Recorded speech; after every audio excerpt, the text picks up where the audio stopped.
How to select standby diesel generator. Do you understand the 5 key factors? In modern times, with diesel generators, your enterprise will have stable and continuous power to ensure normal production and operation no matter when the power is cut off or limited.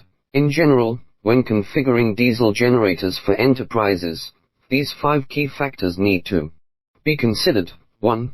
What kind of standby or common power supply equipment is required? 2. What power generator is required? 3. Consider the installation of diesel generator. 4. Consider the operation of the generator. 5. Issue of obtaining warranty. For example, the series of diesel generators produced by Dingbo Power can meet the needs of various industries. Dingbo can provide 30 to 3,000 kilowatt diesel generators of different specifications, functions and purposes.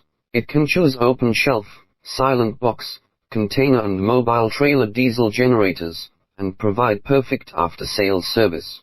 At the same time, Dingbo diesel generators also have remote monitoring and operation functions, which makes it easier for customers to use diesel generators more safely and conveniently, meet daily electricity demand.